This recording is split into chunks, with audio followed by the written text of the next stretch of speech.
ngasi numida wairam phongkiba tongan Manipuri siphongsingdagi maruoiba pausing khongatsaraga Manipur top channel gi maikedi gi memda thamsiki ahanbada Rasid phakibada mari leinadi haidiba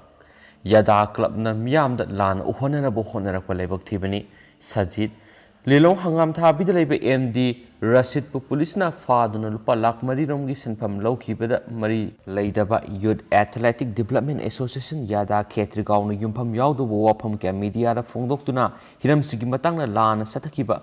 hotnariba thawong asi kudakta lepadabani haina Abdul Rashid ki mayamba MD sajina phongdorakli Lilong hangam thabida leiba masagi yumna online gi kuthangna pangthokiba paumising go unabada wafam asi phongdokladuna mahna hai mamang tha July taragani panda thokiba thawdok aduda yadagi thaumising yaurakhi haibisi khangkide Lilong police ta SI oiba Wakibudin amadi irilbung PS ta ASI oiba Tamizur ani asidi imungi miyoisingna khanghawi Numit aduda phakiba Rashidpur police station na thamkhraga atoppa maphamda thamkhibigi maramna karino hangladuna terrorist na mi faraga ransom tanbigi mawonggum Rashid thadorangna lupa lak ani amuksu laukibigi maramsu yadana singdokpiu haidi thokiba thawdoktuda yadagi thaumising yaurakhi hairabanina upu phaklaga yamnaba se laukibasu soidana khanglamgani loinana imung asidigi karamba nisagi polamsing phakibagi haibadu soidana khanglamgani hairaduna chief minister gi war on drug pu ikai khumnajai adubo masigi marumda miyoi khrana senda lambi ona satharagli basi lebak thibani hana safongdoki magna hai thokriba thawdo adugi Kudam punamak laidi hiram sigi matang action laukhatpina bu government ki mari leina ba authority da ai bisirol pisinkre hiram sida lamdam sigi civil society organization singna CSO singna su asum aran thidok piu haina su mari leina bisingi pungning singsilakli atopa paw amana khumido ki thawdok lebak thibani makha tana thoaningde pradhan Mamang tha July kuno official duty tawduna laikiba Manipur police personnel sing gari da nungna thomjinduna gari sing amasum police personnel sing asu apan nangan kiba thawdo adu lebak thiba thawdongni masi matungda thoktana bo hotnamina se haina 7/18 kairang khomido gram panchayat ki pradana sirol amara phongdurakli sirol asina hai thawdoktuda mara leire haibasing adu police ka phaminaduna men tana wari sanaduna waroisin purakpana punamaki yaifaba oigani Hiram sida pradhan ama oina miyamgi mating pangani hairaduna police na ihing nungthil tumba saba thidana miyamgi lanthum ngana bo honaribani haibisi aikoina ningsingada beni haina su phongdorakli thawdok sida tasingna mara leiraba miyoising fana bo honabada mara leijadaba miyoising fakatpa amadi yumna singbada police na nung amade tear gas kapsilaktuna mitokpa lanthengna sathagadaba mawongi attack tawksinduna mironbi Sajenbi amadi nauriba angang phau yauna asu opan yauhan khibadu khwaidigi lebak thibani masi matungda amu hana thoondanaba mari leinabasingda appeal tarakli curfew gi mingda ayu anganbada tumduna laijariba samjaraba nupi angang singda yeknabada sathagadaba lan gi thawong sathakibadu su kahinmali police personnel singnasu thakak masakhangba matak thongbasingbu ikai khumnaba loinana makha tabasingda nungsiba miyeng yenghaningi masina police amadi miyamgi marakta afaba mari sagatpa ngamgani haina su sirol sina pali sirol sina makhatana hai haukibana haukrabasu matung tarakpadadi kairang khomido gram panchayat ki manung chanba area da asigumba khwaidigi thoaningdaba pamdaba thawdoksing makhatana thoandanaba akoi khudingmakna hotnaminarasi haina su mari leinaba punamakta appeal tarakli Pauksi makasa thajarak poina to pamaruiba paung tanga memna thamjagi Government of Manipur Home Department gi ngasi tang ahum August ki English ngani ko kunga matoida order mathule mem order se karin haibada memna share tawjarake hauji su adumak district tareta COVID-19 positivity rate se aduki matik wangduna laidi hairiba singsidi Imphal West ne Imphal East ne Bisnupur ne Thawal ne Kaksing ne Chuchampur ne amasum Sandel dani maramaduna Curfew si atop numit marini amaga haibidi tang tare thanipang English nganiga kunga matu fawa Sangdokle aduga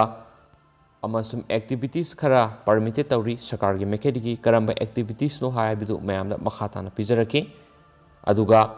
hairiba atop lemhoriba district mapan haibidi Ferzol Kamjong Urkhul Jiribam Kangpokpi Senapati None Tamenglong Tengnopal hairiba district singsida Maki lokhalapa section tharong khara memna thamjage hairiba lemhoriba district mapana sida night curfew si numida wairam gi pung 6 tagina ayuki pung 5 phawba district mapan asida satnaragani hainasu lauthogli aduga pangthokthaba yadraba customary amasum religious ritual gumba si sugumba thabak thoramasi miyoi kundagi hena invite tawduba haibam su yauri amasum micro containment zone singsi police department teams amasum health department teams singna yam strictly monitor tawgadebni hainasu palli amasum athuba matamda covid-19 infection oiraba miyoi singsi isolated tawba amasum makhoi singsi covid care center singda amasum health department singda athuba matamda mobile medical team singna regular health check sing tawgadabani hainasu palli amaramdana health department singna vaccination gi amasum contact tracing amasum testing by providing additional manpower mobility support amasum IAC advocacy sing scale tawgadabani hainasu orders nasu makhatana phongdorakli amaramdana permitted tawribe activity singsi government office PSU amasum other public utility singi hairagani Manipur government office amasum office of the government of India makhoi singsi functioning tawbusi physical attendance of group A officer amasum 15% of the remaining staff singsida precaution amasum covid appropriate behavior sing strictly ngakna satkadabani haina supali amasum employee khudimak information amasum public relation power fire service PHED CAF and PD health forest environment and climate change and treasuries and police department and district administration sing normally function tawgadabani haina su phongdorakli insurance company single office singna limited staff oina Monday Wednesday amasum Friday da ayuki pung 10 dagina nungthin gi pung 2 makhai phawba hangba yagani haidi aduga postal servicing su limited staff oina Monday Wednesday amasum Friday da ayuki pung 10 dagina nungthin gi pung 2 makhai phawba delivery of medicine medical equipment amasum posting tawbu yagani haina su phongdoragli aduga banking servicing su limited staff oina Monday Wednesday amasum Friday da ayuki pung 10 dagina nungthin gi pung 2 makhai phawba athu akai gi sarkar gi amasum non government transaction sing pangthokpa yagani hari aduga ATM services singna ATM gi casing refilling tawbada ayaba piri haina su pali amaromdana health and welfare services da health care facilities manungsan boina animal health care hospital clinics nursing homes amasum health care workers sing sathok sin tawbada su ayaba piri amasum pharmacy sing amasum opticians mokhoi singsigi manungsan boina selling veterinary medicine singsu hangdokpada ayaba su piri amaromdana agriculture and horticulture activities singda all agriculture and horticulture activities singsu ayaba piri duga opening of shops and establishment dealing with inputs like fertilizer gumba seed gumba pesticide gumba mechanical tools gumba fish feed gumba musu animal feed gumba sugumba shop sing hangdokpada su ayaba piri amaromdana shop and establishment singda hairagana rice mill amasum bakery sing siam section thorang amasum covid appropriate behavior ngana hangba yagani su hairi aduga petrol pump amasum LPG outlets kumba mokhoi staff sing IOCL gumba santhok sin tawbadasu amasum hangbadasu permitted tawri aduga spare parts shop kumba yonbadasu hangdokpada ayaba piri amasum opening of workshop haibidi vehicle workshop of good trucks petrol tanker LPG bullets etc makhoi su ayuki pung mapandagina nungthin gi pung 3 phawba hangbagi ayaba piri amaromdana stationary shop kumba authorized service center of mobile amasum personal computer gumba asigumba sisu ayuki pung 10 dagina nungthil gi pung 2 phawba haibidi Monday Wednesday amasum Friday da hangdokpagi ayaba su piri amasum local vegetable vendors sing ayuki pung 8 dagina ayuki pung 10 phawba leibada local sing da ayaba piri Sunday ne Wednesday na amasum Friday dani ayaba piri biseduga vegetable vendors sing si yamdrabada 6 feet lapnana district administration na pibi spec mark lapnana phamgadabani aduga makhoi singsoi soidana matam pombada marks upkadabani haina supali amasum rotational basis ta ayuki pung 8 tagina pung 10 phawba grocery shop ahum leibigi manungda shop ama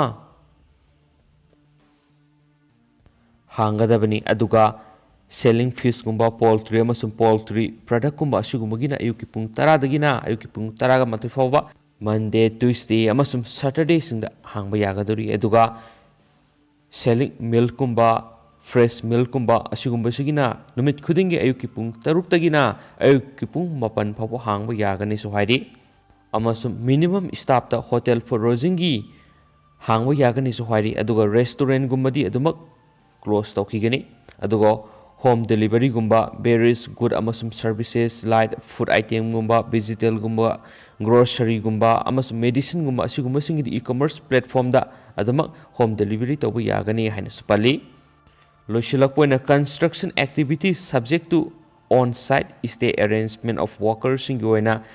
NREGA activities of RDPR aduga railway project gumba NHIDCL project gumba ADB project gumba NDB project of PSED gumba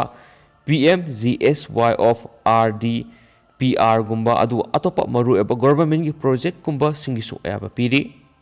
paus lu silakpoina maru eba headlines khara myamna thamjagi sahi mapan gi rape tawduna miha thina हाथखिबाबु केजरीवालना चेनरिबा मियोय capital punishment पिनबा demand तौरी Delhi chief minister Arvind केजरीवालना सही मपन खक ngairiba nupi masa रेप तौरगा हतोक पिरंबा पु यामना कन यानिंगदबा फोंगदोखरे लोइनना थौदोदुर चेनरिबा मियोय दु कैपिटल पनिशमेंट पिनबा डिमांड तौखरे अतोपा पावमना वेस्ट बंगाल गी हल्दिया प्रोटोकेमिकल प्लांट माइना चाउना अमांगा थोनखरे असु अपन यावदि हाइनसु फोंदोरखले अमरमदना US कैपिटल अटैक ता खुद हल्लुबा पुलिसमैन मरी सुसाइड तौरगा सिजखरे जनवरी की तरुक थोकेबा कैपिटल रायोता खुद हल्लुबा पुलिस ऑफिसर अनि अमगसु सुसाइड तौदुना सिजखरे हाइरि थौदोक थोकपा नुमितुदा बिल्डिंग अदुदा मथौ तौखिबा मखोय मरीमक सुसाइड तौदुना सिखरे ऑफिसर गुंथर हसीदाना मसागी मयुमक्तदा सगोलसु नुमिता सीना फंखिबनी अतोप पावमन सोशल मीडिया रसु सा वायरल ओइखरबनी कैब ड्राइवर फुखिबदा यूपी की नुपी की मथकता FIR तौखरे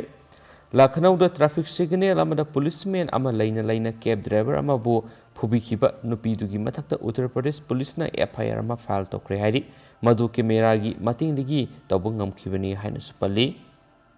अतोप पावमन इंडिया की अंगा अमदा अतांगबा परिपुरी की अकाइब लैबदगी US की फार्म अमना लुपा करोड़ 13 की हिदाक लेमना काफरे हाइरि अमसुम हौजिकोइनदि म्याम पाउस मतांगसे लुसिनजरगे अमसुम पाथौजगे सुखिबा लानखिबा यावरस म्याम ngakpigani अनौबि पाउस म्याम मतम मतम के अपडेट पिचरकी हाइना चैनल सिगी मेकेरिगी थमजरी एंड थैंक यू।